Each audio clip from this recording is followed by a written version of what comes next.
it's painful to understand how much of what you're doing isn't productive. So I'll give you an example. So I've done this a couple of times with classrooms full of students. Usually when I'm lecturing about career development, say, okay, how much time do you waste? So then I get the class to vote. How many of you waste 10 hours a day? It's like 10% of the kids will put up their hands. And it's interesting because I don't define what constitutes waste. I just ask the question. So they're diagnosing themselves, right? I'm not saying you're wasting 10 hours a day. I'm just asking. It's like, given your own attitude, how much time are you wasting? 10 hours a day. It's like 10% of the people put up their hands.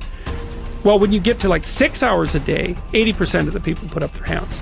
So then we do the arithmetic. It's like, because I like doing arithmetic with people. People hate arithmetic, but I like doing it. It's like, okay, 6 hours a day. It's 42 hours a week. So let's call that a work week, 40 hours a week. So that's a work week. Let's say, what's your time worth? You're a university student. Well, it's certainly worth minimum wage, because obviously, but it's worth way more than that, because if you spend a productive hour when you're 20, then you gain the benefits of that hour for the rest of your life. So there's the compounding effect of time spent when we were young. So I say, well, let's assume your time's worth $50 an hour, which I think is an underestimate, but whatever. Let's call it 50. We can call it 25, but we'll call it 50. If that's $2,000 a week you're wasting. It's $100,000 a year. It's like, how much better would your life be if you weren't wasting $100,000 a year? It's like, what is that over 40 years? $4 million. It's like, you're rich. You don't even know it. Quit wasting time. By your own definition. It's like people shake their heads, like, oh, I never thought about it that way. It's like, yeah, think about it that way. Don't waste your damn life. And then you think, well, why would people be resistant to that message? It's like, well, you really want to wake up and figure out that you're wasting half your life? And you know, when people do that kind of wasting, they actually hate it. You know, and I've had lots of people come to my clinical practice who were chronic procrastinators. You know, and so they're watching YouTube videos, say, but not ones that are good for them, although sometimes they will do that, but just browsing in that kind of mindless way that you do when you're not paying attention and you're trying to kill time. And people doing that, they feel bad, they get depressed, they feel anxious, they can't get away from it, they feel kind of quasi-addicted. That's what they're saying about social media now. It's a huge issue with young kids. Absolutely, but there's this feeling of kind of internal rot and corruption that goes along with it. It's like, yeah, well, you're wasting your life. It's like, so it's painful. It's painful to recognize that. Then it's painful to think, oh my God, look how undisciplined I am. I don't know anything. I can't use a schedule. I can't stick to a calendar. I don't have any aims. I don't know anything about the world, right? And maybe there's a part of me that's bitter because I haven't got everything already, and I'd just like to say, to hell with it. That's the recognition of the Jungian shadow.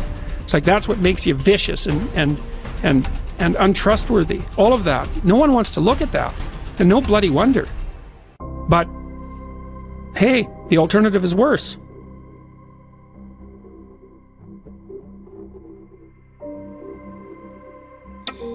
I hate it when I see young people wasting their time, wasting all this technology got, just sitting around in this world that's been created for you, that everything is instant. You all have stuff at your fingertips that can make you great. But if you could combine your technology with your parents and your grandparents' work ethic, you could be rich, man. But you cannot erase the work ethic part. There is no getting around. Ain't no elevator to the top. You got to take the stairs. The elevator don't go to the top, man. Not in the world of success. You gotta take the stairs. Y'all gotta start getting gritty, man.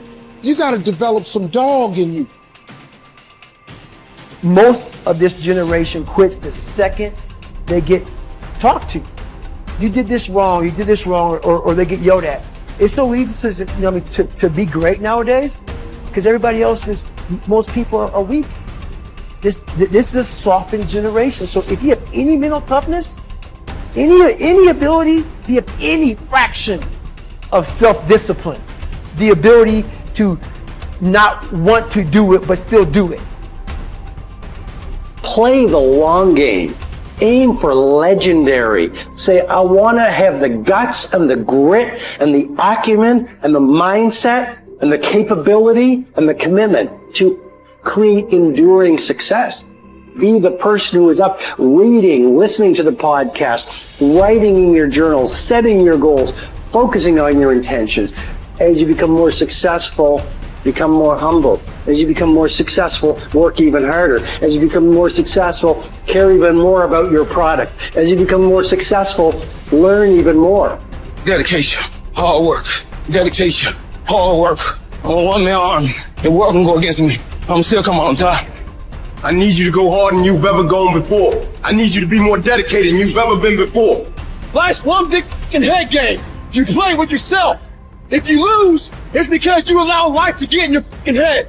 It's you. You've got to make it your personal business to make it happen. And you've got to resolve within yourself that I'm the one. I'm the one to make this happen. I'm the one to become successful. I'm the one. I'm the one. No matter how bad it is or how bad it gets, I'm going to make it.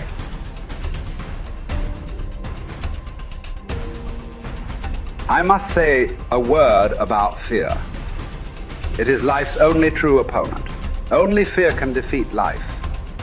It is a clever, treacherous adversary, how well I know. It has no decency, respects no law or convention, shows no mercy.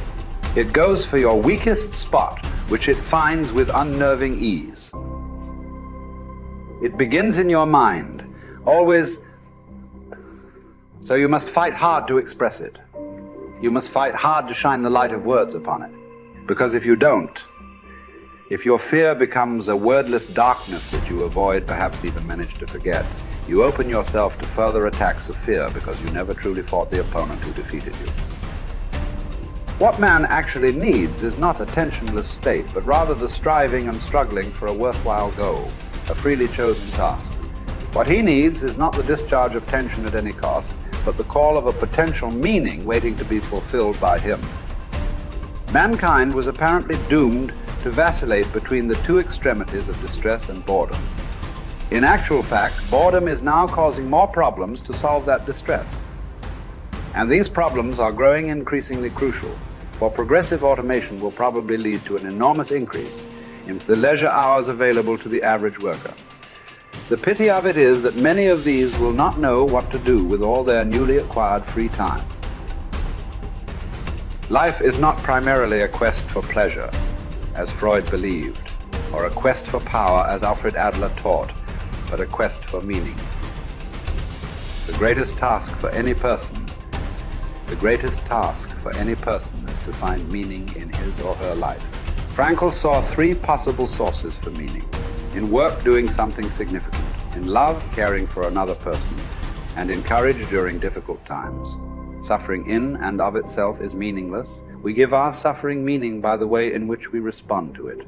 At one point, Frankl writes that a person may remain brave, dignified, and unselfish, or in the bitter fight for self-preservation, he may forget his human dignity and become no more than an animal. The meaning of life differs from man to man, from day to day, from hour to hour. What matters, therefore, is not the meaning of life in general, but rather the specific meaning of a person's life at a given moment. To put the question in general terms would be to the question posed to a chess champion. Tell me, master, what is the best move in the world? There simply is no such thing as the best or even a good move apart from a particular situation in a game and the particular personality of one's opponent.